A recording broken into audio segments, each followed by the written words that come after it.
예, 안녕하세요. 예, 만나서 반갑습니다. 우리 불자들이 그리고 우리 중생들이 자꾸 부처님과 인연을 맺어야 돼요. 무엇을 맺어야 된다? 인연을 맺어야 된다. 자꾸 부처님 법과 인연을 맺어야 됩니다. 그래서 부처님 가르침을 세상에 널리 펼치셨던 인도 불교, 티베트 불교, 중국 불교, 한국 불교 등등의 큰 스님들 설법을 듣다 보면 이런 내용이 나와요. 부처님 법을 비방하더라도 차라리 부처님 법을 비방하더라도 부처님과 인연을 맺어야 된다. 너무 놀랍죠? 나만 놀랐구나. 부처님 법을 안 만나는 것보다, 부처님 법을 만나지 못하는 것보다 차라리 부처님 법을 비방하더라도 부처님 법과 무엇을 맺어야 된다? 인연을 맺어야 된다라는 내용이 나와요. 아예 부처님 법을 만나지 못하면 우리가 깨달음을 얻을 수 있는 인연조차 놓쳐버리게 된대요. 그런데 부처님의 법을 비방하면 죽어서 어디에 떨어질까요? 지옥에 떨어진대요. 부처님 법을 비방하면 지옥에 떨어지지만 지옥에서 그 업보를 다 갚고 나서 지옥에서 나온 뒤에 부처님 법을 비방했지만 그 부처님 법과 만났던 그 인연으로 결국은 다시 무슨 법을 만나서? 부처님 법을 다시 만나서 부처님 법과 인연이 돼서 결국은 깨달음을 얻을 수 있는 씨앗을 심게 된다라는 내용이 나옵니다. 그러니까 나가르주나라고 불리신 한자로는 용수보살이라고 해요. 용수보살. 용수보살이 지으신 대승불교의 백과사전이라고 불리우는 대지도론이란 책이 있어요. 100권짜리 책이에요. 몇 권? 100권. 그래서 우리나라로 한글로 번역한 게 엄청 백과사전처럼 엄청 두꺼운 책으로 한 5권 정도 돼요. 엄청 두꺼운 책으로. 그 대지도론에 이런 내용이 나와요. 저는 계율을 못 지키겠습니다. 저는 계율을 지킬 자신이 없습니다. 그래서 계율을 받지 않겠습니다. 수계식을 하지 않겠습니다. 그러니까 이렇게 이야기합니다. 계율을 못 지키더라도 수계를 받으십시오. 계율을 받으십시오. 왜냐하면 계율을 받고 나서 계율을 깨트리고 계율을 어기게 되면 죽어서 어디에 떨어지게 될 겁니다? 지옥에 떨어지게 될 겁니다. 그 뭐하러 받으라 그래. 그런데 하는 얘기가 지옥에서 업을 다 갚고 나서 다시 인간 세상에 태어나게 됐을 때 무엇을 받은 공덕으로? 계율을, 부처님의 계율을 받았던 그 공덕의 힘으로 결국은 미래 세상에 성불할 수 있는, 깨달음을 얻을 수 있는 씨앗을 심게 될 겁니다. 그러니 차라리 계율을 깨트리더라도, 차라리 지옥에 떨어지더라도 무엇을 차라리 받는 게 낫습니다? 계율을 받는 게 낫습니다. 즉 누구와 인연을 맺는 게 중요하다? 부처님과 인연을 맺는 게 중요하다라는 뜻이 되겠습니다. 예전에 어느 큰 스님이 계셨는데요. 오래전에 어느 큰 스님께서 수행을 열심히 해가지고 도를 깨달으셨대요. 그래서 내가 머나먼 과거 전생 어떤 복을 많이 지었기에, 어떤 복을 지었기에 이번 생 내가 이렇게 사람으로 태어나 부처님 법을 만나서 내가 이렇게 깨달음을 얻을 수 있었을까라는 생각이 들더래요. 그래서 딱 앉아가지고 자기 전생을 살펴봤대요. 전생을 딱 살펴봤는데 기생이었대요. 뭐라고요? 기생이었는데, 자, 이게 아주 중요한 내용이에요. 어느 날 스님께서 탁발을 나오셨대요. 탁발을 나오셨는데 이 기생이 딱 그 탁발 나오신 스님을 보고 장난기가 발동해가지고 스님을 안으로 모셨대요. 제가 공양 올리겠습니다. 그리고 밥을 주는 척하면서 스님의 이 가사를 빼앗아 가지고 나 잡아봐라 이랬대요. 스님이 아유 시주님 이러지 마십시오 하니까 이 기생이 미쳐가지고 스님 가사를 막 펄럭 이러면서 나 잡아봐라 하면서 가사를 몸에다 걸치고 장난을 쳤대요. 그 수행하는 스님을 조롱하고 그 탁발 나오신 스님을 희롱한 업보로 죽은 뒤에 어디에 태어났을까요? 지옥에 떨어지게 됩니다. 지옥에서 수없는 시간 동안 그 지옥의 업보를 다 받은 뒤에 다시 사람으로 태어나게 됐는데, 비록 스님을 희롱하고 조롱했지만 무엇을 만진 공덕으로? 스님 가사를 만진 공덕으로. 스님의 무엇을 입은 공덕으로? 스님의 가사를 몸에 걸친 공덕으로 결국은 머리 깎고 스님이 되어서 깨달음을 얻을 수 있는 인연을 심게 되었다라는 불교설화의 내용이 나옵니다. 이렇게 인연법이 무서워요. 무슨 법이 무서워요? 인연법이 무서워요. 그래서 늘 부처님께서 좋은 인연을 지어라, 좋은 인연을 심어라, 이 좋은 인연을 닦아라 라고 말씀하신 겁니다. 그래서 늘 여러분들에게 제가 귀가 아프도록 드리는 이야기가, 좋은 인연도 나쁜 인연도 다 누가 지었다? 다 내가 지은 업의 인연이다. 그래서 불교 수행을 열심히 하고 있는 불자들은 남을 원망하는 마음이 점점 어떻게 된다고 했어요? 남을 원망하는 마음이 점점 사라진다고 했죠. 저런 인간을 만난 것도 누구 업의 인연이구나? 내가 지은 업의 인연이구나. 내가 이런 일을 겪은 것도 누가 지은 업의 인연이구나? 내가 지은 업의 인연이구나. 원망하는 사람들이 점점 줄어들게 돼요. 그리고 진정한 불자라면 마음속에서 이제 내가 좋은 인연을 심어야 되겠다, 좋은 인연을 닦아야 되겠다, 좋은 인연을 지어야 되겠다라는 생각이 드는 거예요. 여러분 그런 마음 들어요, 안 들어요? 진짜요? 믿어도 돼요?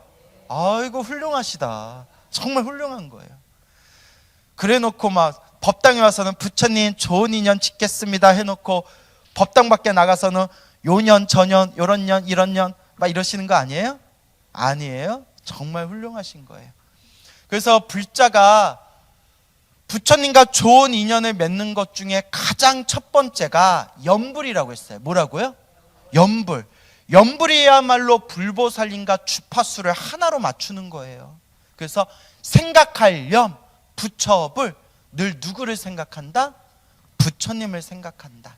그래서 부처님과 좋은 인연을 맺는 가장 첫 번째 방법, 그 첫걸음이 바로 무슨 공덕이다? 염불 공덕이다 라는 걸 명심하셔야 됩니다. 무슨 공덕? 염불 공덕.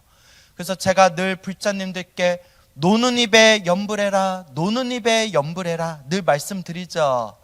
그리고 염불은 습관이다. 뭐라고요? 염불은 습관이다 말씀드렸죠.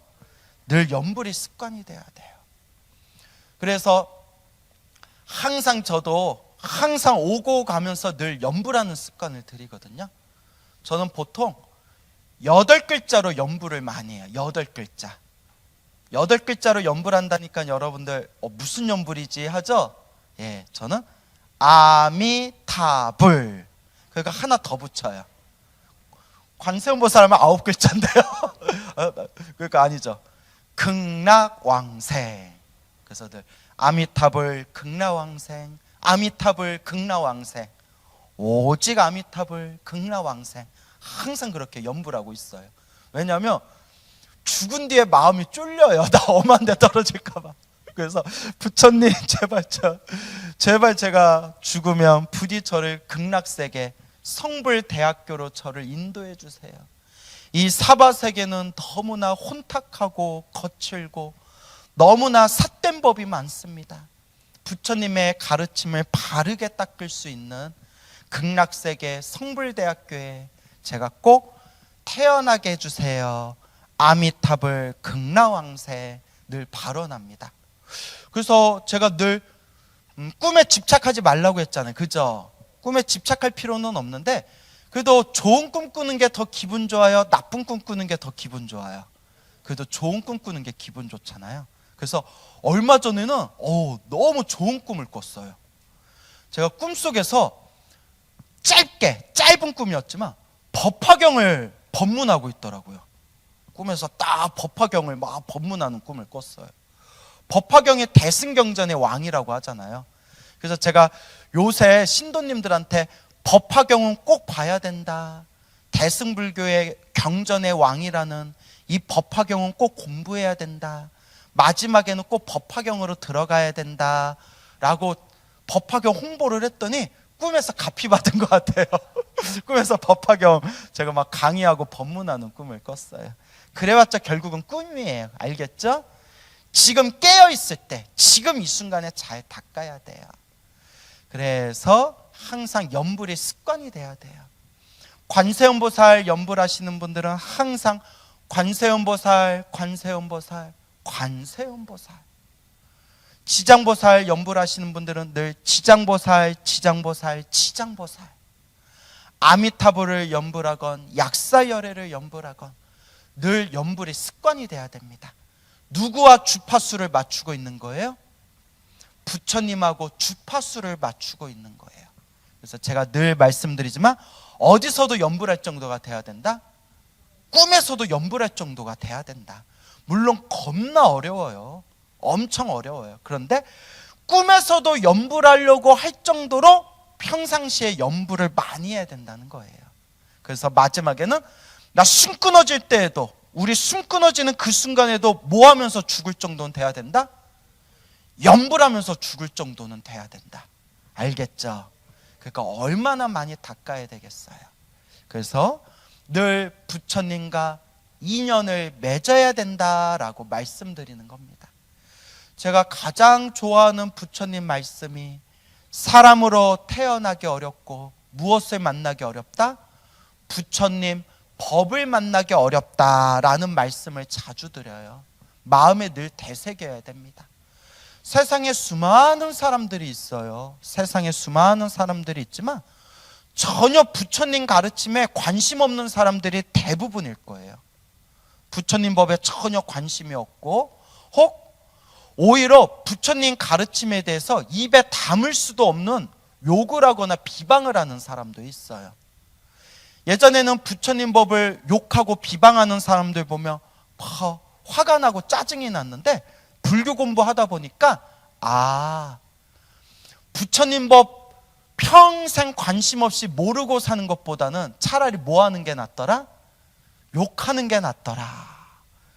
욕을 해서라도 누구와 인연을 맺는 게 낫더라? 욕을 하더라도 부처님과 인연 맺는 게 낫더라. 그렇다고 여러분 오늘부터 부처님 욕이나 하면서 살아야겠다 이러면 돼요? 안 돼요? 그거는 뺑 돌아가는 거예요.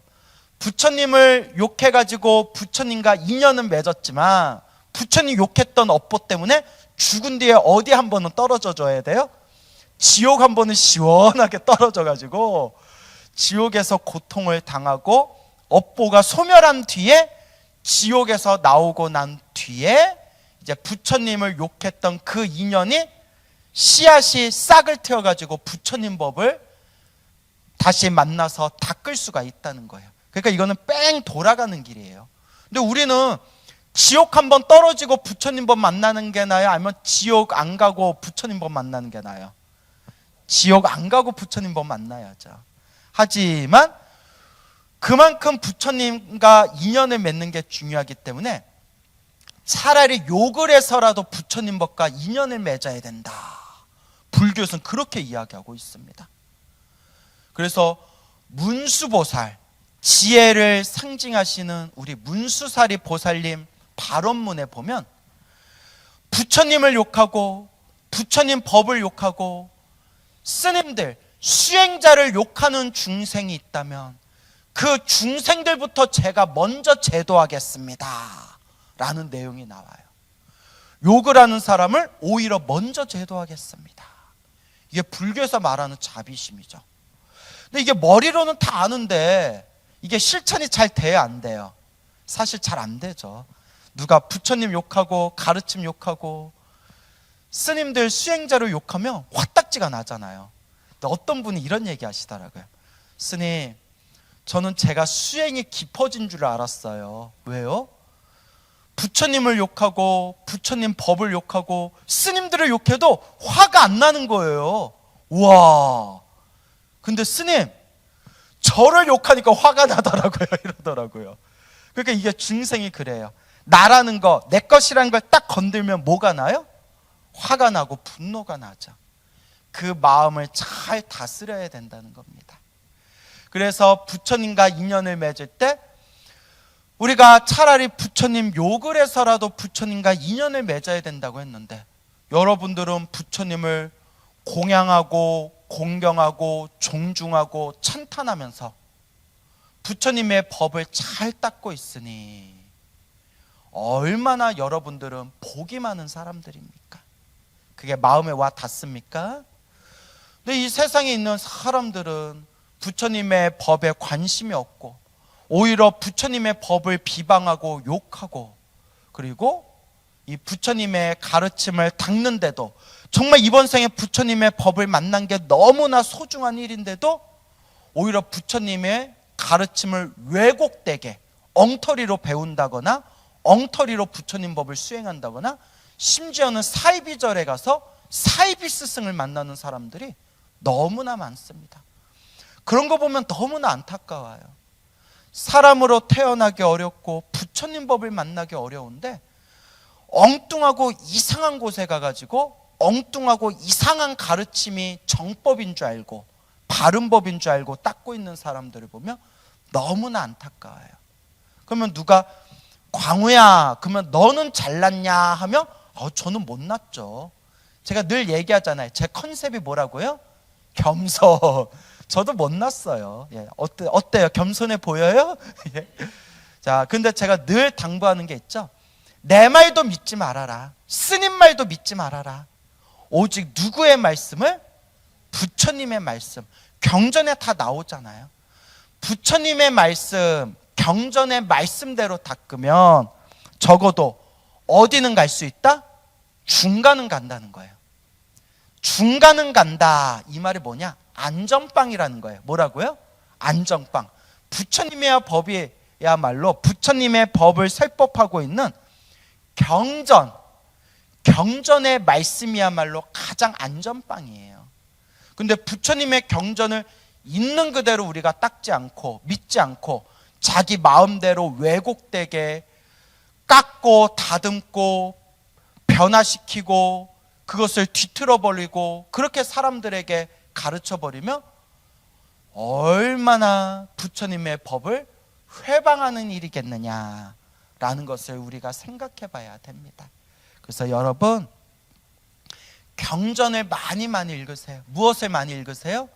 경전을 많이 읽고, 그리고 제가 특히 초보불자들은 무슨 경을 많이 읽으라고 했죠? 지장경. 지장경이 딱 우리 초보불자들이 알고 배우고 지켜야 할 인과 업보의 가르침이 잘 나와 있어요. 그리고 지장보살의 원력, 우리 중생들이 알고 지었건 모르고 지었건 우리가 지은 업보가 얼마나 많아요. 그러니 우리가 죽은 뒤에 저 지옥 세상 떨어진다 하더라도 지장경 열심히 읽어서 지장보살하고 인연을 맺어 놓으면 혹시 우리가 재수 없어서 지옥에 떨어지더라도 반드시 누가 우리를 제도해 주실 거다? 지장보살님이 반드시 우리를 제도해 주시리라. 그 지장경이 그래서 왕초보불자들한테는 아주 중요한 경전입니다. 인과업보의 가르침. 그리고 마지막에는 무슨 경으로 들어가야 된다고 했죠? 법화경. 모든 중생이 부처님과 인연을 맺은 모든 중생이 반드시 성불하게 될 것이다 설법하고 있는 이 대승경전의 왕이라고 불리우는 법화경에 꼭 여러분들이 들어가셔야 됩니다.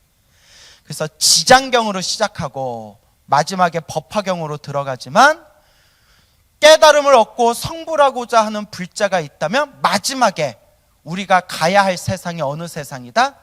극락세계, 성불대학교 극락세계이다.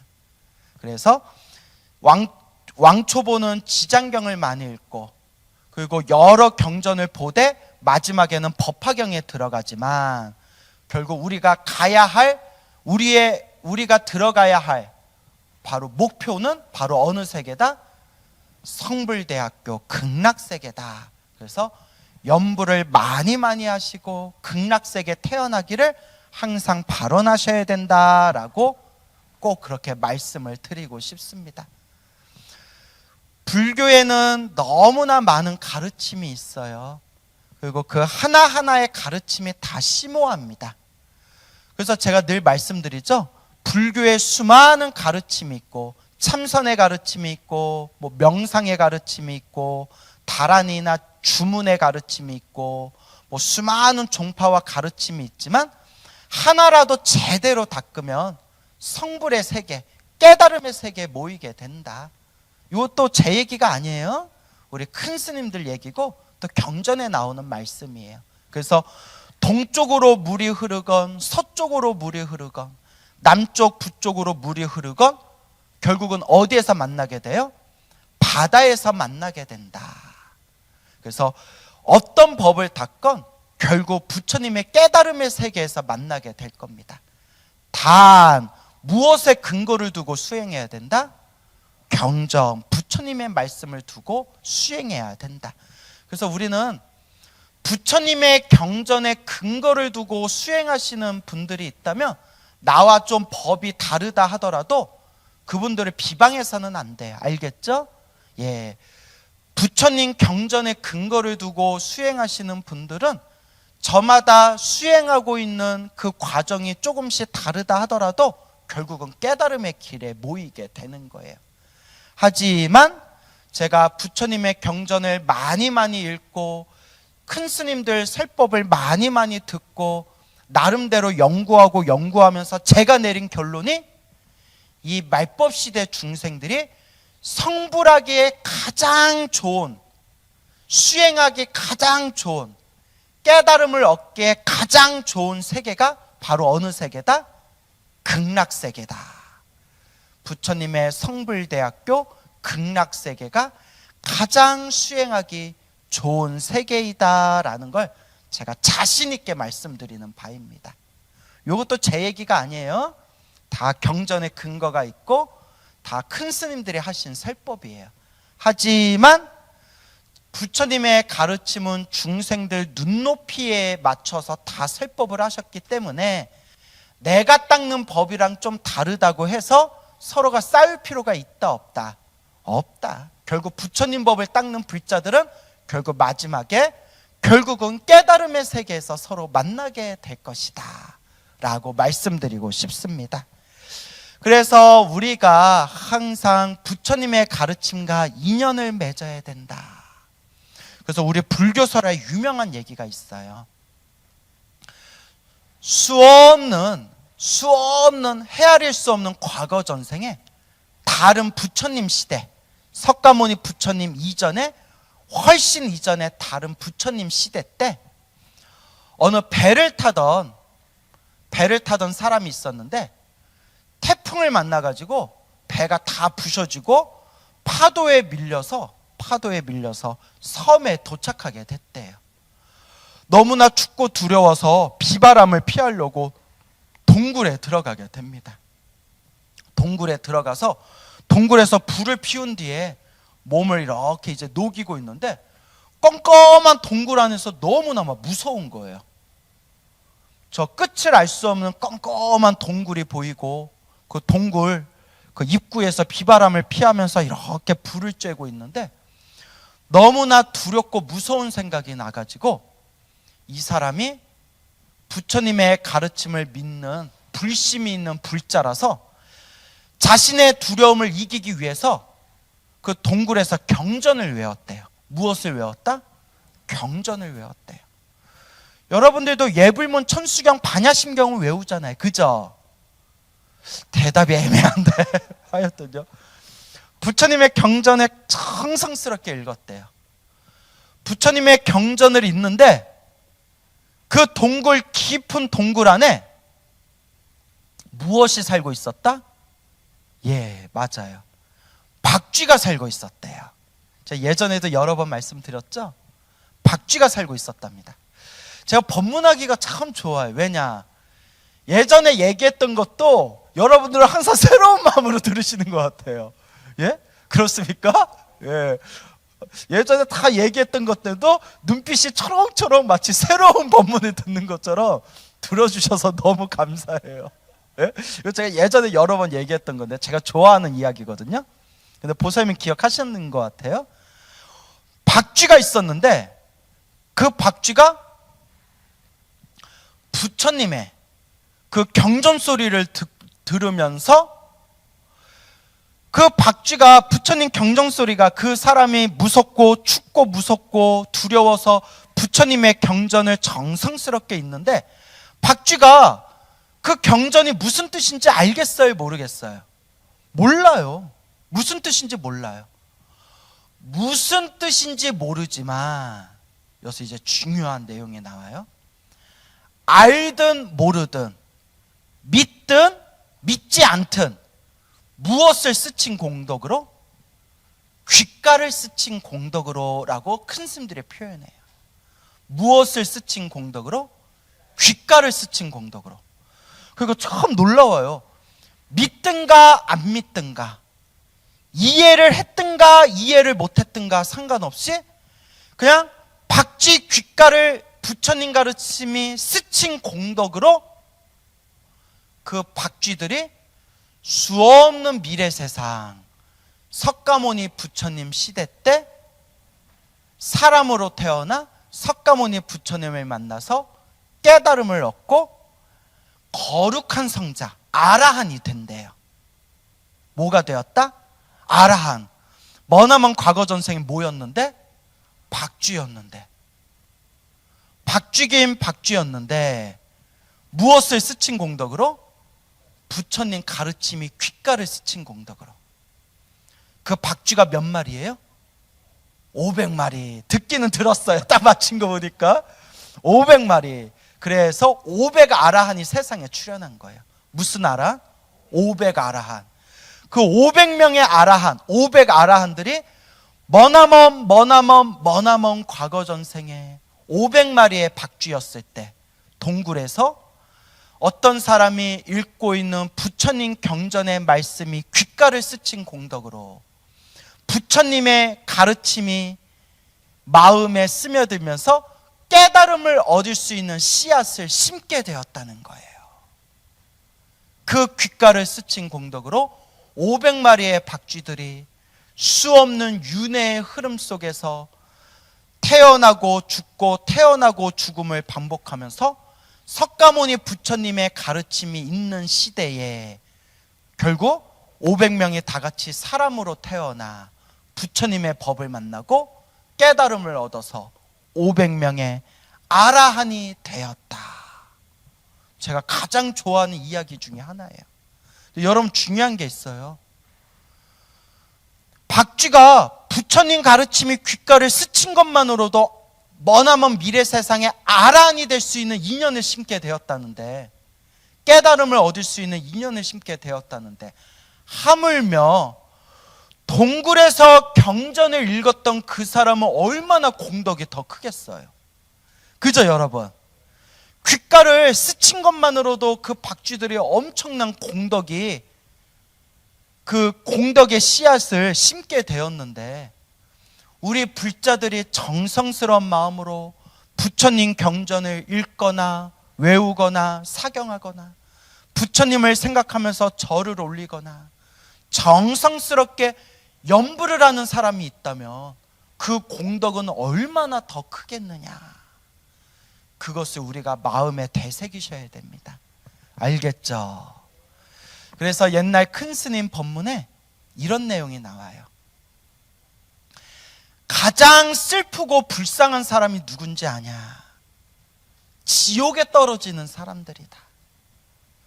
지옥에 떨어지는 사람들이 가장 불쌍한 사람들인데, 지옥에 떨어진 사람들 중에서 가장 슬프고 불쌍한 사람들이 누군지 아냐?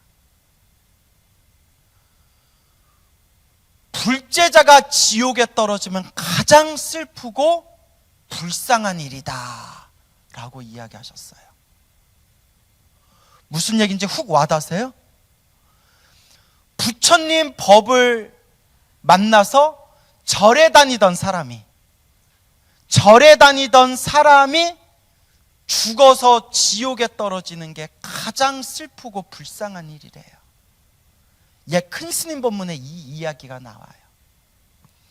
사람으로 태어나기 어렵고 부처님 법을 만나기 어려운데, 이번 생에 사람으로 태어나 부처님 법을 만나는 큰 행운을 얻었는데, 수없는 과거 전생에서부터 지었던 나쁜 업보의 습관 때문에 절에 다니면서도 말을 함부로 하고 사람들한테 민폐 끼치고 못된 마음 일으키면서, 몸은 절에 다니면서 마음으로는 못된 짓을 행하다가 죽어서 지옥에 떨어진다며, 부처님 법을 만났던 사람이 지옥 떨어지는 게 얼마나 슬프고 불쌍한 일이겠는가.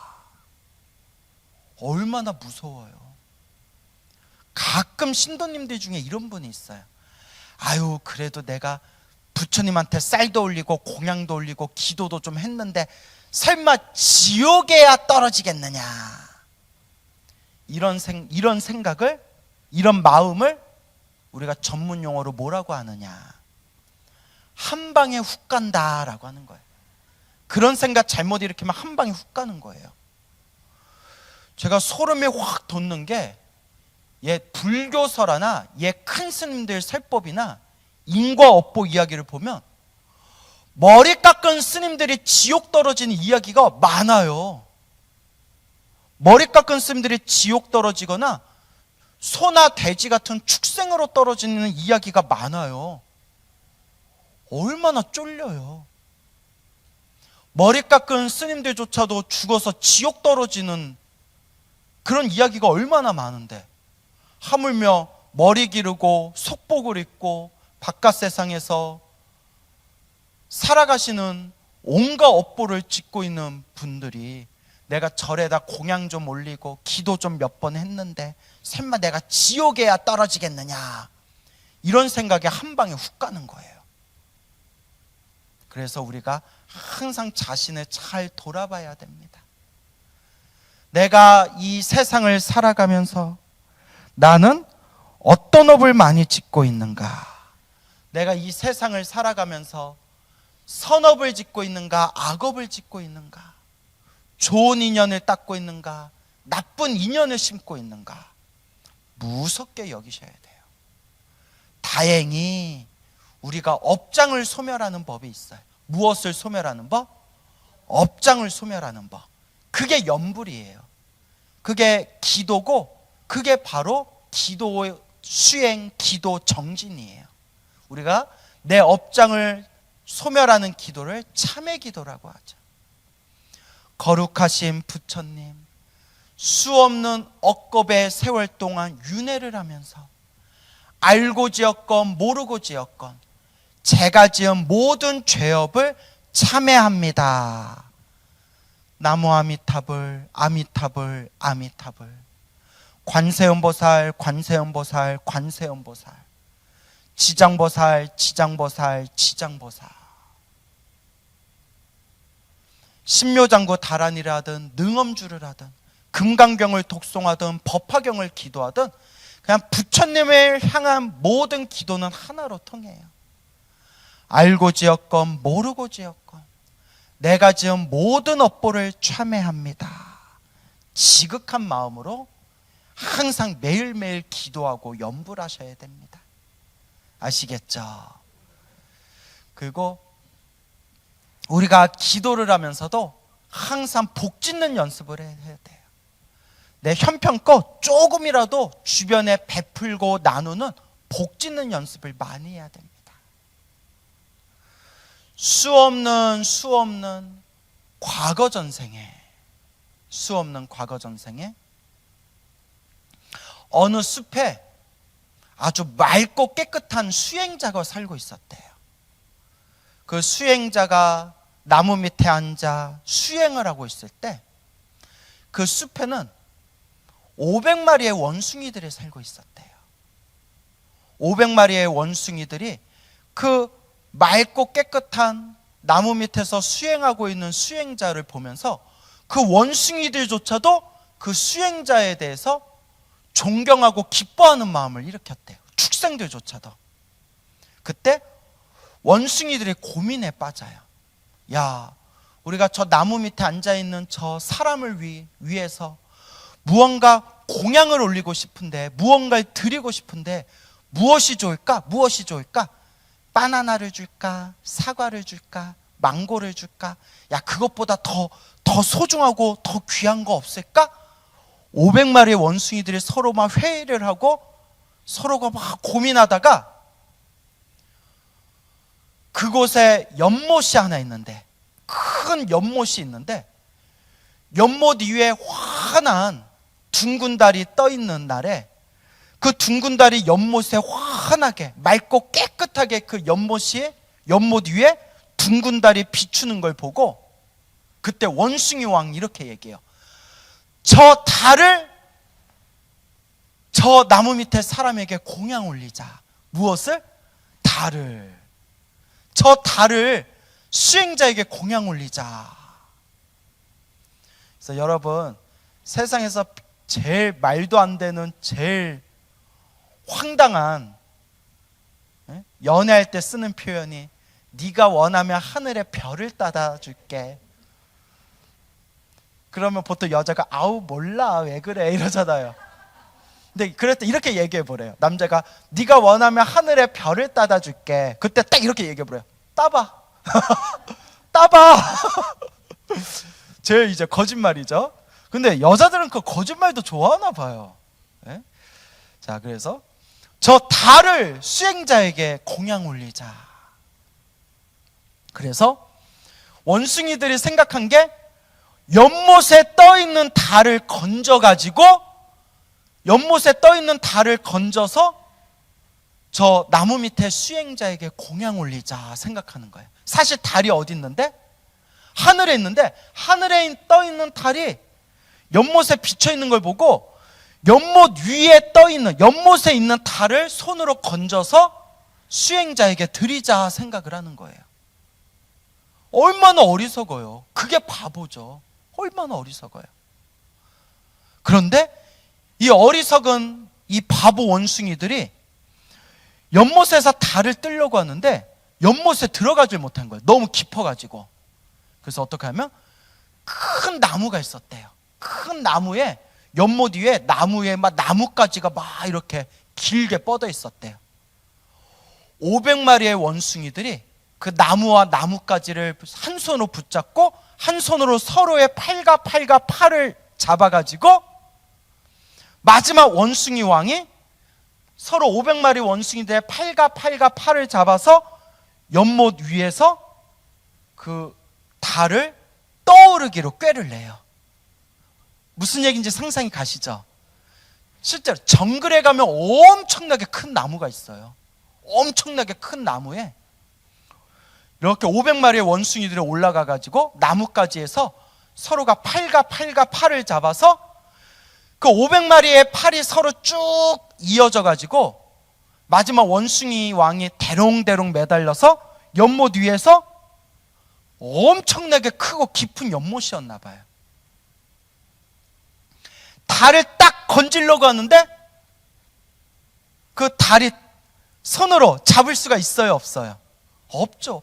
잡으려고 하면 흩어지고 잡으려고 하면 흩어지는데 그래도 이 아름다운 달을, 이 달덩어리를 수행자에게 공양 올리고 싶다라는 마음으로 건지려다가 나뭇가지가 똑 하고 부러져서 500마리 원숭이가 다 연못에 빠져서 죽어버렸대요. 자, 여기까지 얘기하면 배드 엔딩이에요.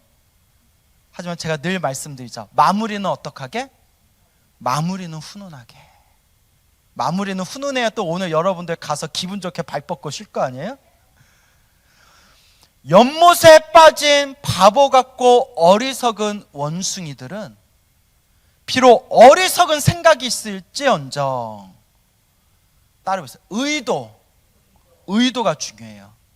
그 마음, 그 수행자에게 이 달을 공양 올리고 싶다라는 그 서로의 간절하고 그 맑고 깨끗한 의도가 있었기 때문에 비록 어리석게 물에 빠져 죽었지만 물에 빠져 죽은 500의 원숭이들이 하늘색의 신으로 태어났대요. 하늘색의 신으로 태어나 온갖 즐거움을 누리면서 신으로 살다가 수없는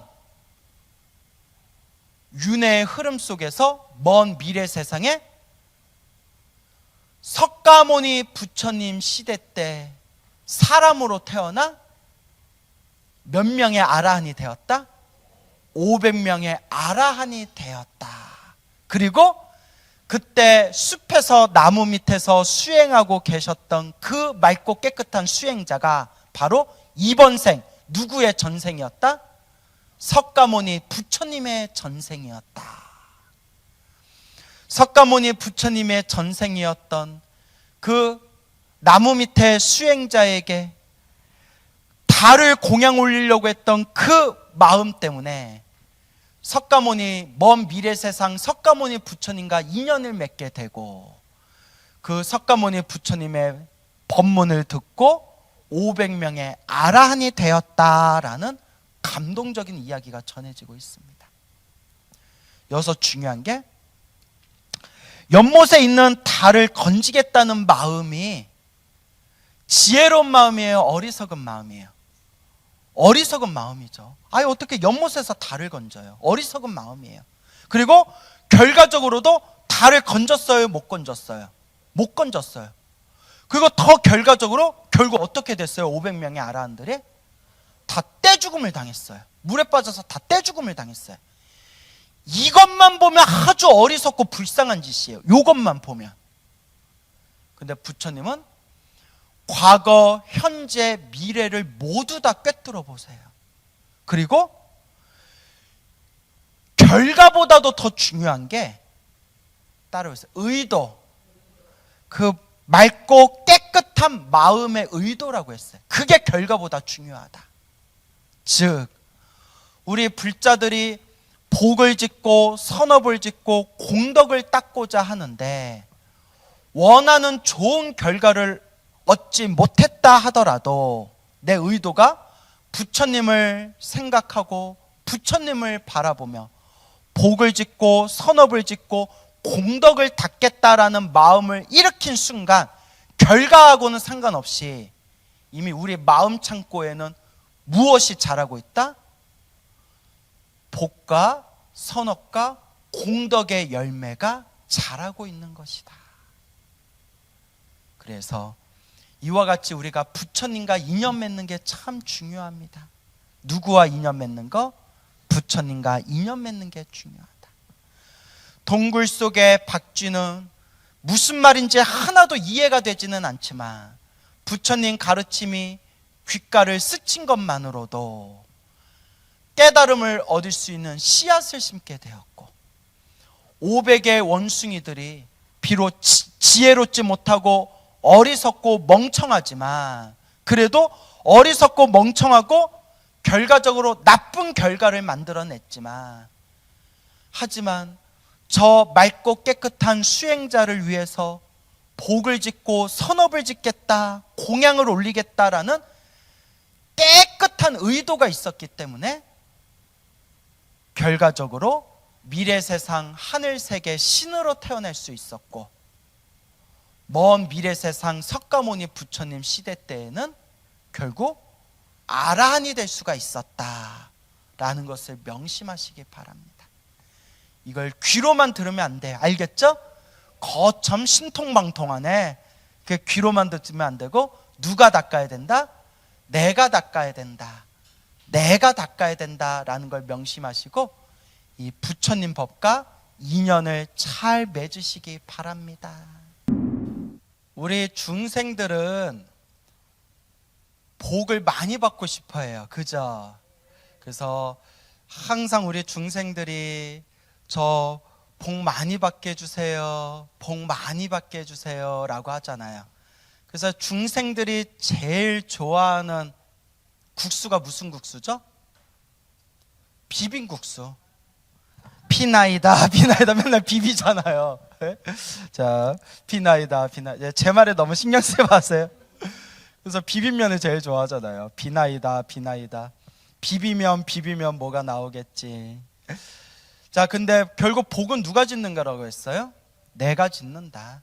근데 불교에서는 복이라고 했대.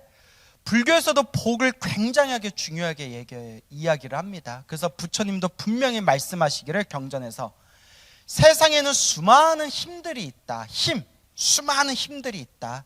뭐 육체적인 힘, 정신적인 힘, 권력의 힘, 뭐 수많은 힘들이 있잖아요. 그 힘들 중에 최고의 힘은 바로 무슨 힘이다? 복의 힘이라고 했어요. 복력. 복의 힘이 최고다. 그러니까 복 있는 사람은 모든 일이 술술 풀려요. 일이 술술 잘 풀리는 사람을 우리가 뭐가 많다라고 표현하죠? 저 사람 참 복이 많아 라고 표현하잖아요. 근데 하는 일마다 자꾸 장애가 생기는 사람들이 있어요. 자꾸 막히는 사람들이 있어요. 뭐가 부족하다고 해요? 복이 부족하다라고 이야기하죠. 그래서 부처님도 세상에서 가장 강한 힘, 그걸 두 글자로 복력이라고 했어요. 힘력자, 복력. 뭐라고 한다? 복력. 그래서 부처님께서도 당신이 성불할 수 있었던 것도 복의 힘이 있어서 성불하였다라고 말씀하셨어요. 당신도 성불한 것도 수없는 억겁의 세월 동안 쌓았던 복덕의 힘이 있었기 때문에 지혜를 닦을 수 있고 깨달음을 얻을 수가 있었다라고 분명히 말씀하십니다. 그래서 우리 부처님 경전에도 수행자는 당연히 지혜를 닦고 깨달음을 얻어야 되지만 그건 당연한 거예요. 지혜와 깨달음을 닦고 얻기 위해서는 밑바탕에 무엇이 있어야 된다? 복이 있어야 된다. 좋은 스승 만나는 복, 좋은 도반 만나는 복, 좋은 도량 만나는 복, 또 공부할 수 있는 최소한의 의식주 복. 먹고 사는 게 너무 힘들면 공부할 수도 없어요. 의식주 복, 또 시간 내서 공부할 수 있는 시간복, 또 공부하는데 몸이 여건이 될 수 있는 건강복, 이런 복들이 다 갖추어져야 돼요. 여러분들 얼마나 복이 많아요. 인정하시죠? 어쨌거나 이렇게 부처님 가르친 공부할 수 있잖아요. 얼마나 복이 많습니까? 그래서 복과 지혜를 닦고 이 깨달음을 얻는 것이 불교의 목표지만 밑바탕에 복이 있어야 지혜도 닦고 깨달음도 얻을 수 있는 거예요. 그래서 티베트 불교 스님들도 복을 엄청 많이 닦아요. 업장 소멸하기 위해서 무조건 기초 수행 1단계가 절 10만 배 하는 거예요. 10만 배. 근데 스승이 봐가지고 부족하면 10만 배 한 번, 두 번 더 시킨대요. 우리 같으면 아우 나 그냥 절에 안 다닐렵니다. 우리 같으면 10만 배 아우 나 절에 안 다닐래요 그냥. 예? 그러실 분도 아마 있을 수 있어요. 물론 여기 계신 분들은 안 그러겠죠. 여러분들 10만 배 시키면 해요 안 해요? 안 해요? 막 대놓고 안 해요는 뭐예요? 그나마 저분은 못해요 이러시네. 예. 그래서 무조건 그래서 10만 배를 절을 해서 안으로는 업장을 소멸하고 밖으로는 부처님께 절하는 복을 짓는 거예요. 부처님께 공경하는 마음으로 부처님께 절을 한번 하더라도 엄청난 공덕이 쌓인다고 했으니 그 절하는 것 자체도 복 짓는 거예요. 알겠죠? 그리고 이와 같이 우리가 복을 지어 나갈 때 수행하는데 마장도 점점 줄어들어요. 그래서 항상 느끼는 건데 중생은 다 복대로 살더라. 뭐대로 살더라? 복대로. 그러니까 행복해지고 싶으면 복을 많이 지어야 돼요.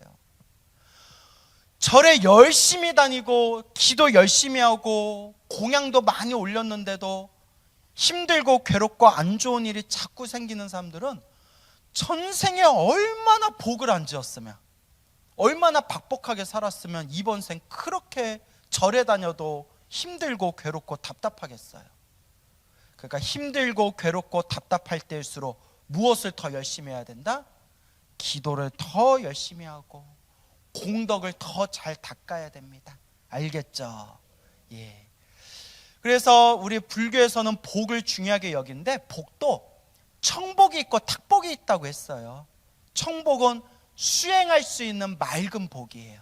금방 설명드린 좋은 스승 만나고 좋은 도반 만나고 좋은 도량을 만나고 수행할 수 있는 의식주 복이 있고 수행할 수 있는 건강복이 있고 수행할 수 있는 시간복이 있는 거, 이게 청복이에요.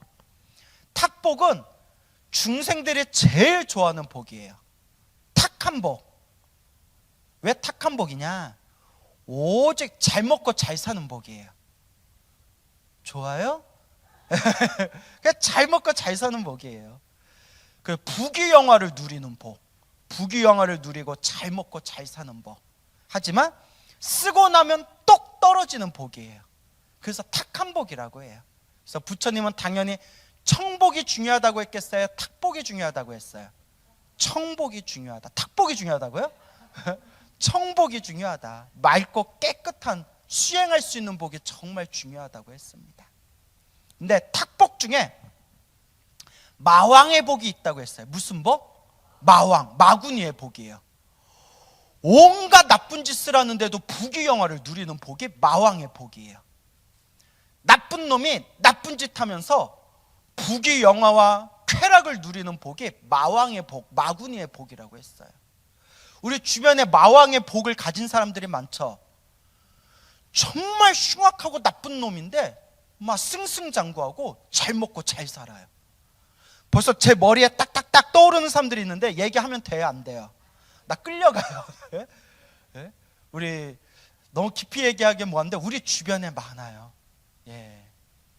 그러니까 마왕의 복이 있어요. 종교인들 일도 마왕의 복이 있어요. 종교인들 중에서도 입으로는 막 잘해놓고 뒤로는 온갖 나쁜 짓 하는데도 사람들한테 존경받고 항상 높은 자리에서 영화를 누리는 종교인들이 있어요. 대표적인 게 사이비 종교인들, 사이비 교주들. 돈 엄청 많고 막 옆에 막 여자, 엄청 예쁜 여자들 막 마음대로 막 휘어잡고 온갖 짓을 함부로 저지르는데도 막 온갖 쾌락을 누리면서 살잖아요. 그런 사이비 교주들이 복은 복이에요. 부귀영화를 누리니까. 근데 무엇의 복이라고 한다? 마구니 복이에요. 마구니 복. 전생에 지어놓은 복이 있어서 저렇게 막 써도, 전생에 지어놓은 복이 있어서 이번 생에 저렇게 나쁜 짓 하면서 막 써도 저렇게 복을 누린다는 거예요. 한마디로 적금 든 게 많아. 너무 적금 든 게 많아서 세계를 다니면서 막 돈을 써도 돈이 아직도 많이 남아있는 거예요. 그렇지만 결국 다 쓰고 나면 어떻게 돼요? 그렇죠, 거지가 되잖아요. 이번 생 마구니 복을 다 쓰고 나면, 그 마구니는 복을 다 쓰고 나면 다시 어떻게 될까요? 지옥에 똑 떨어지는 거예요.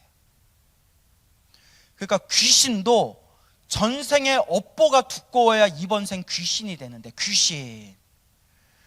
귀신들 중에서도 복 많은 귀신, 복을 많이 지은 귀신은 뭐가 돼요? 귀신 왕이 되는 거예요. 전생에 박복하게 살아가지고 거지가 됐는데, 거지들 중에서도 복 많은 거지는 뭐가 되는 거예요? 거지 왕이 되는 거예요. 맞네요. 왕초가 되는 거예요. 무슨 말인지 알겠죠?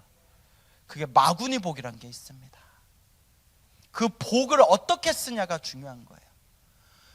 부귀영화를 누릴 정도로 큰 복을 타고난 사람이 내가 전생에 복을 많이 지어서 이렇게 내가 잘 먹고 잘 사나 보다, 내가 나쁜 짓 안 하고 갑질 안 하고 사람들 피해 안 주고 내가 가진 이 능력을 좋은 데 쓰겠다 하면 그 복은 무슨 복이 되는 거예요? 천신의 복이 되는 거예요. 무슨 신? 천신, 하늘천, 하늘신이 짓는 복이에요. 하늘신으로 태어날 수 있는 복이 되는 거예요. 내 지혜가 없는 대부분의 중생들은 부귀영화를 누리게 되면 자꾸 어떤 생각이 나죠? 막 쾌락을 누리고 나쁜 짓을 하더라도 내 욕망을 채우고, 왜냐하면 두려울 게 없으니까, 겁날 게 없으니까.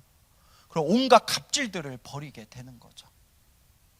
그렇기 때문에 마왕의 복이라는 거, 잘 먹고 잘 살고 권력을 가지고 부귀영화를 누리고 있는 사람들 중에 상당히 많은 숫자는 마왕의 복을 저지르고 있어요. 마구니 복이에요.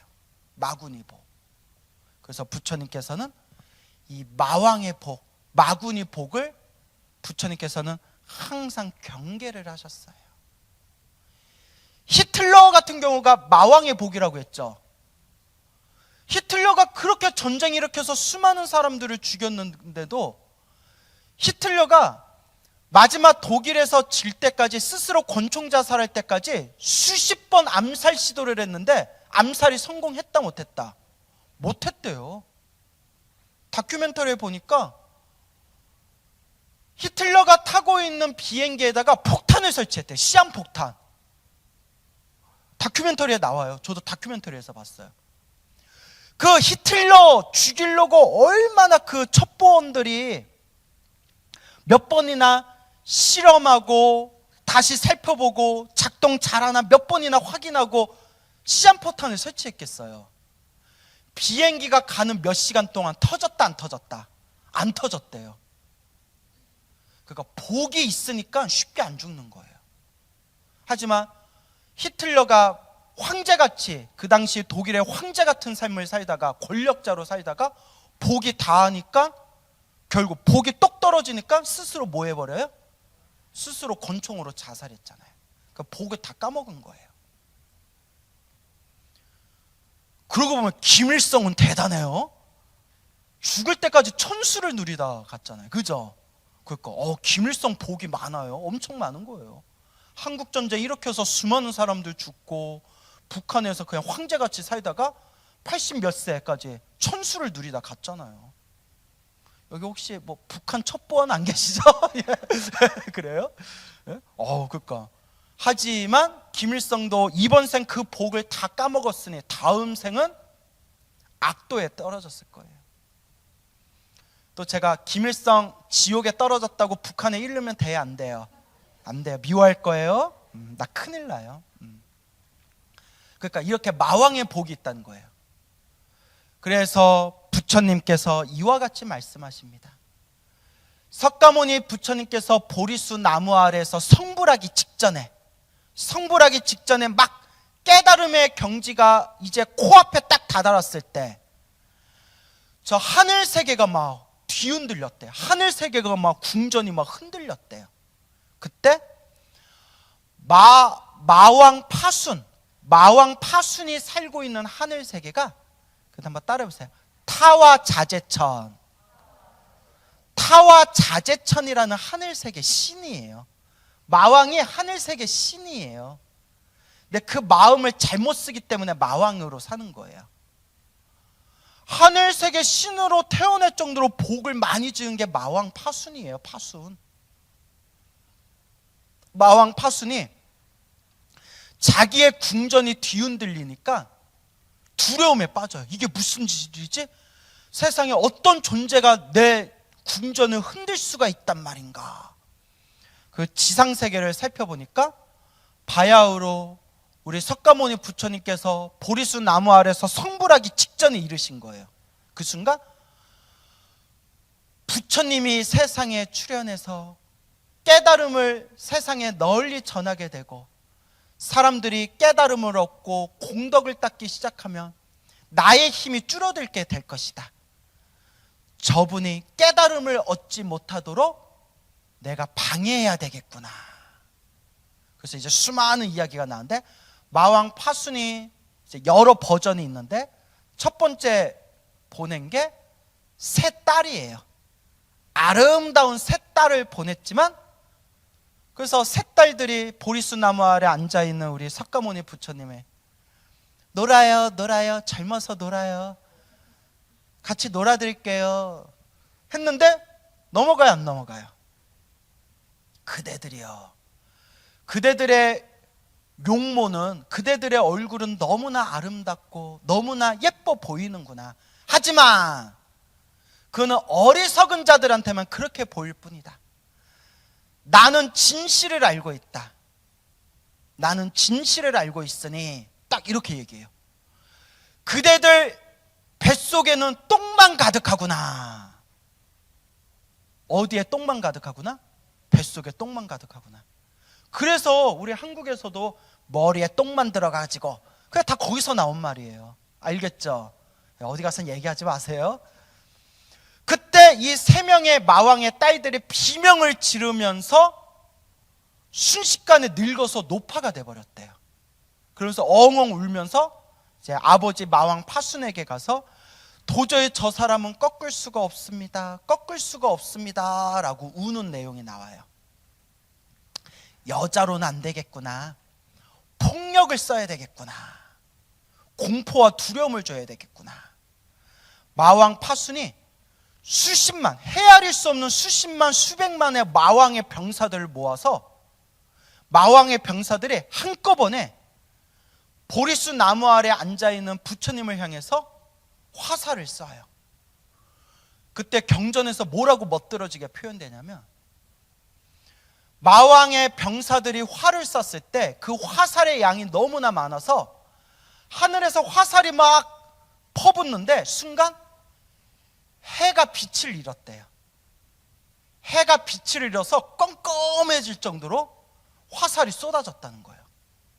그 순간 보리수 나무 아래 화살이 막 꽂히려는 순간에 그 화살이 저절로 무엇으로 변했다? 연꽃으로 변해서, 하늘꽃으로 변해서 보리수 나무 아래 앉아있는 우리 석가모니 부처님 위에 마치 무엇이 쏟아지는 것과 같았다? 꽃비가 쏟아지는 것과 같았다. 그러니까 마왕 파순의 병사들도 막 두려움에 덜덜 떨면서 막 두려워하면서 뿔뿔이 흩어져요. 생각해봐요. 내가 총을 땅땅땅 쐈는데 총알이 다 무엇으로 변해버려요? 꽃으로 변한다고 생각해보세요. 그걸 어떻게 이겨? 이번에는, 그리고 여기에 또 다른 버전에는 뭐가 나오냐면, 마왕 파순이 보리수 나무 아래에서 내려와라 했더니 석가모니 부처님이, 그러니까 이제 성불하기 전에 석가모니께서 호리병을 하나 뿅 하고 이제 두신 뒤에, 호리병 아시죠? 이 호리병을 쓰러뜨리면 내가 보리수 아래에 내려가겠다. 호리병을 쓰러뜨리면. 그래서 마왕 파순의 수십만 수백만의 병사들이 호리병에다 줄을 묶어가지고 아무리 땡기고 땡겨도 호리병이 쓰러졌다 안 쓰러졌다? 안 쓰러졌다. 그래서 마왕 파순들이 다들 놀라서 도망갔대요. 그래서 여러분, 옛날 사찰 벽화를 보면요, 사찰 벽화에 나온 게 다 경전에 나온 내용들이에요. 부처님이 나무 아래 앉아있고 부처님 앞에 병 하나가 놓여져 있고 도깨비들이 그걸 병에다가 줄을 묶어서 막 땡기는 그림 벽화가 있어요. 보신 적 있어요? 있구나. 그게 그 내용이에요. 여태껏 몰랐죠? 예, 요 병을 쓰러뜨리면 내가 보리수 아래에서 내려가겠다. 그래서 막 병을 줄에다 묶어서 도깨비 같이 생긴 마왕의 병사들이 막 땡기는 사찰 벽화가 많아요. 이제 저한테 들었으니까 나중에 딱 보면 이게 그 내용이야 하고 알겠죠? 예. 그때 부처님이 이렇게 말씀하십니다. 나는 호리병에다 신통력을 쓰지 않았다. 다만 내가 과거 전생에서부터 지었던 복과 공덕의 힘에 의해서 저 호리병이 넘어지지 않는 것이다. 마왕 파순이 마지막에 보리수 아래 앉아있는 석가모니 부처님을 직접 찾아가요. 그리고 막 꼬드겨요. 아유, 뭐 깨달으면 뭐예요? 뭐 깨달으면 재미도 하나도 없고, 아유, 깨달아봤자 재미도 없고, 그대가 수행을 포기하고 보리수 아래에서 내려온다면 이 세상을 마음대로 지배하는 왕으로 만들어드리겠소. 이 세상의 지배자로 만들어드리겠소. 말도 안 되죠. 우리 부처님께서 이미 오래전에 갓난 아기였을 때 예언을 듣기를, 이 시다르타 왕자님은 부처님이 되시지 않고, 출가해서 부처님이 되시지 않고 세상에 남아 계신다면 이 세상을 지배하는 위대한 황제, 전륜성왕이 될 것입니다 라고 예언을 받았던 분이에요. 이 세상을 지배하는 황제가 될 거라는 예언조차 받았던 분인데도 그것조차도 다 버리고 위없는 깨달음을 얻어서 모든 중생 제도하리라, 그러한 거룩한 마음으로 출가하신 분인데 그런 말에 속겠어요, 안 속겠어요? 안 속죠. 그때 석가모니 부처님께서 이렇게 얘기하세요. 어리석구나 파순이요. 그때 마왕의 이름이 파순이에요. 파순 동생이 뭐랬죠? 죽순이에요. 네? 아니 말고요. 파순이요.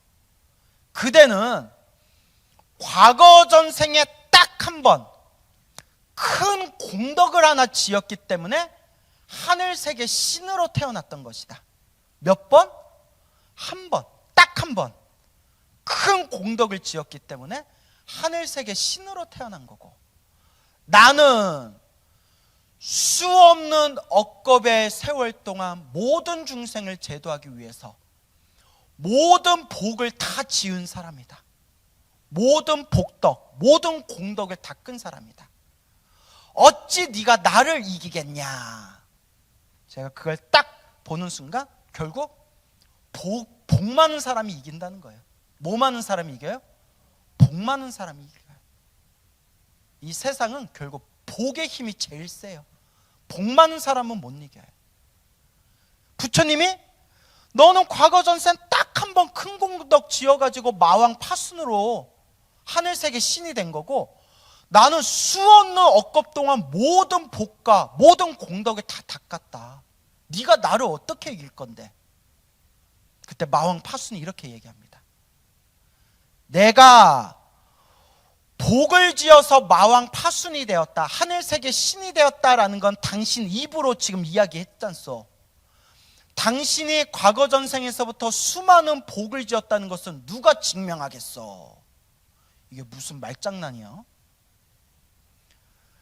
나 마왕 파순이 하늘세계 신으로 태어난 것은 그대가 지금 당신 입으로 나를 증명해 줬는데, 그대가 머나먼 과거 전생에서부터 수많은 복을 짓고 수많은 공덕을 닦았다는 것은 누가 증명하겠습니까? 하고 딱 말 시비를 거니까, 그때 석가모니 부처님께서 보리수 아래에서 손가락으로 땅을 가리켜요. 뭐라고요?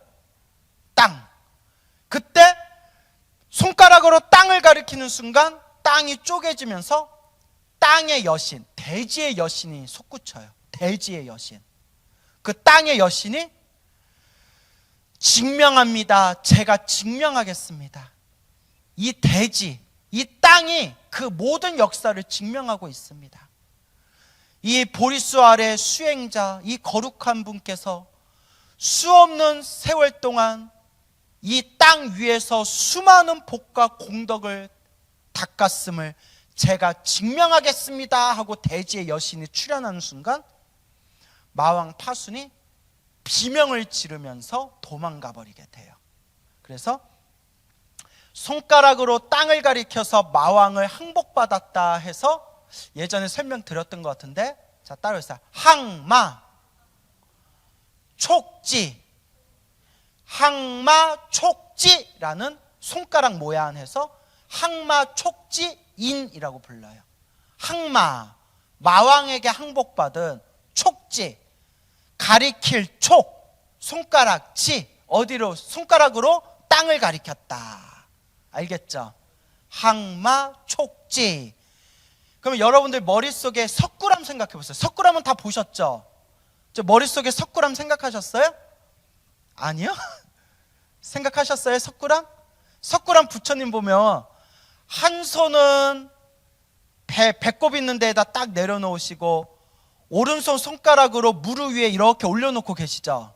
그게 손가락으로 어디를 가리킨 모양이에요? 손가락으로 땅을 가리킨 모양이에요. 그게 알겠죠? 그게 항마 촉진이에요. 나중에 석굴암 한번 자세히 보세요. 그러면 오른손으로 무릎을 이렇게 갖다 대고 있는 게 손가락으로 땅을 가리켜서 마왕에게 항복받은 내용이에요. 자, 이렇게 마왕은 부처님의 깨달음을 방해하고자 하였고, 부처님을 사사건건 부처님께 시비를 거는 내용이 경전에 나와요. 그런데 나중에 대승경전에 이런 내용이 나와요. 그대여, 사실 마왕 파수는, 후대 대승경전에 마왕 파수는 사실 보살이다라고 나와요. 뭐라고요? 보살.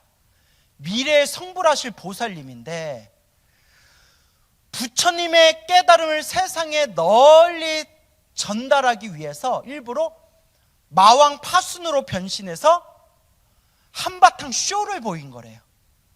무엇을 보인 거다? 쇼. 한바탕 쇼였다는 거예요.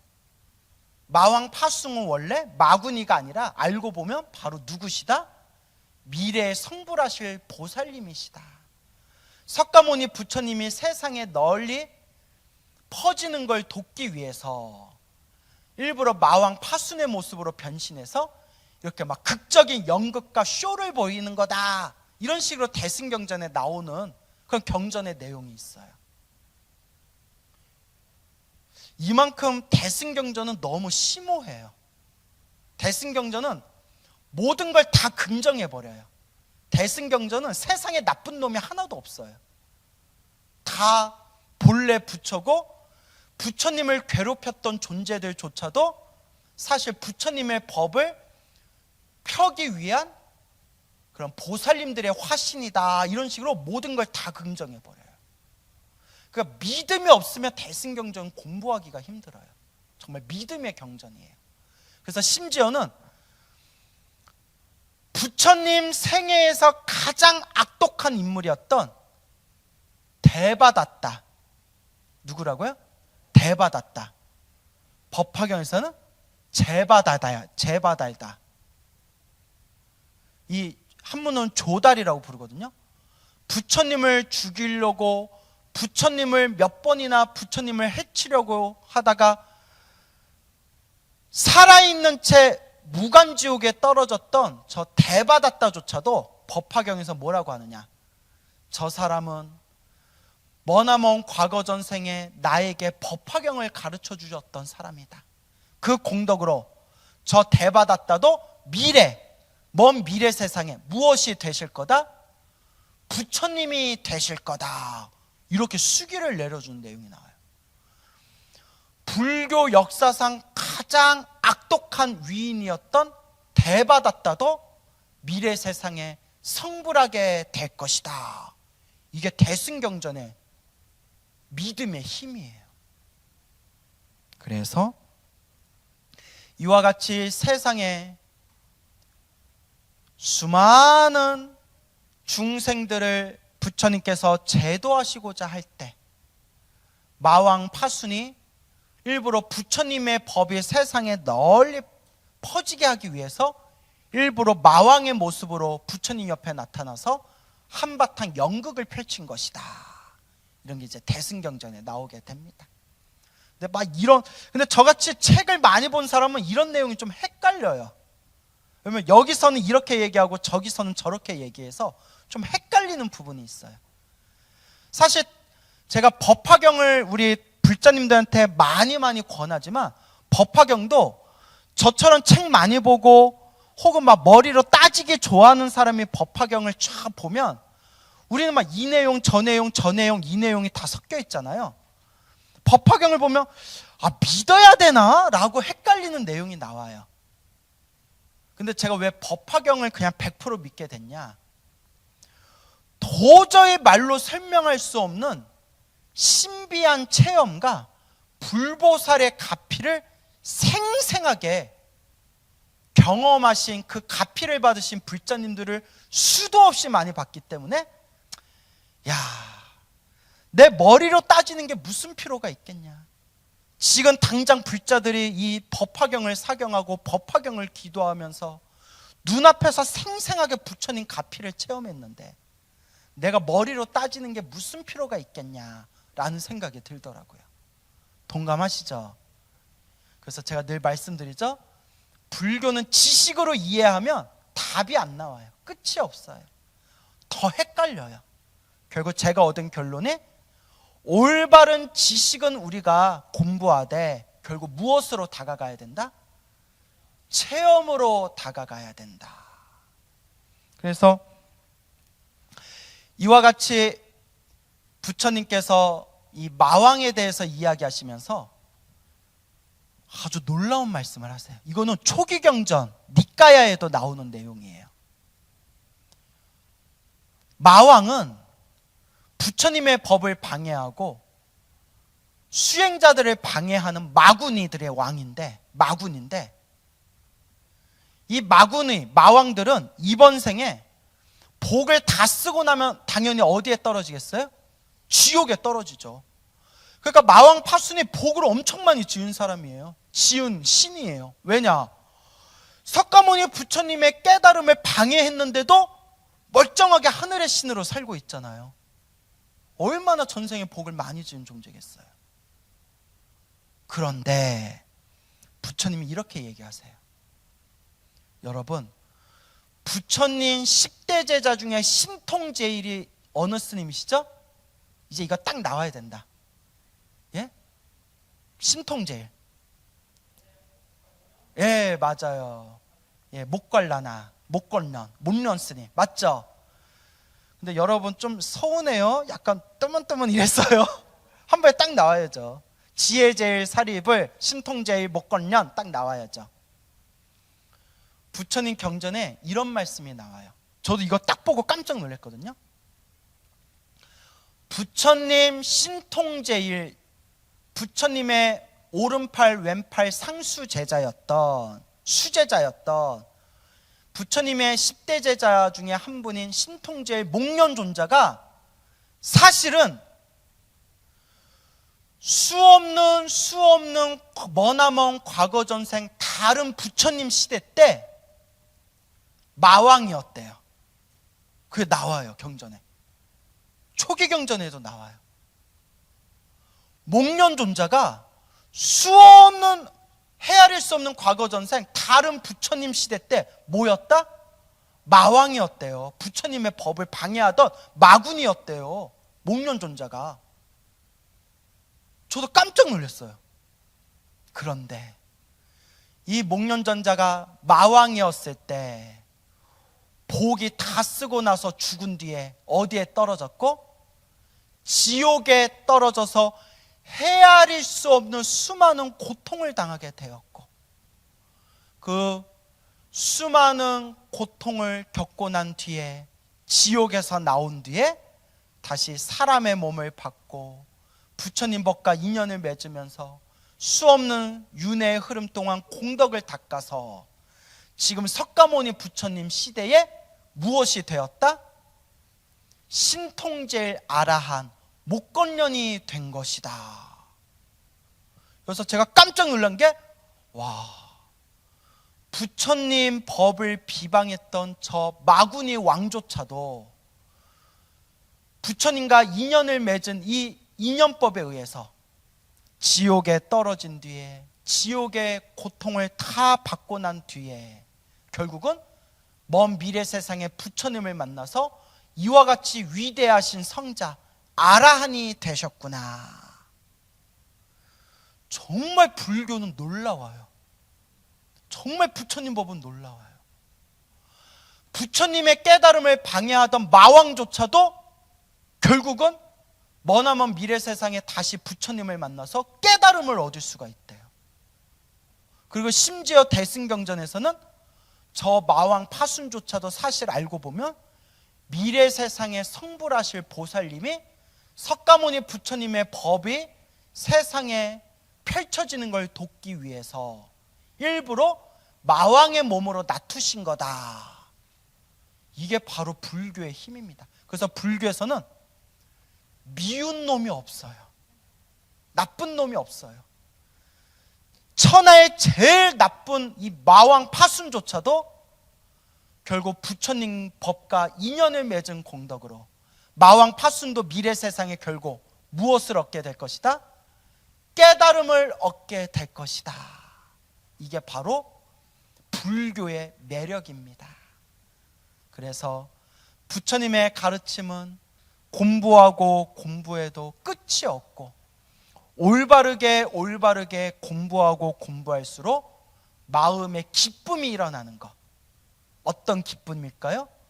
와, 이 세상에 수많은 가르침, 수많은 종교, 수많은 사상들이 있지만 그 중에서도 가장 으뜸이신 부처님의 법을 이번 생에 만났으니 나는 정말 복이 많은 사람이구나 라는 기쁨을 느끼게 됩니다. 여러분들도 느끼십니까? 진짜요? 그래 놓고 10만 배 하세요 하면 안 할 거죠? 예, 열심히 연불하시면 돼요. 알겠죠? 자, 그래서 오늘 또 만나서 반갑고요. 부처님 법을 만났다는 이 다행이다, 감사하다는 마음으로 이번 생 잘 닦으시기 바랍니다. 성불하세요.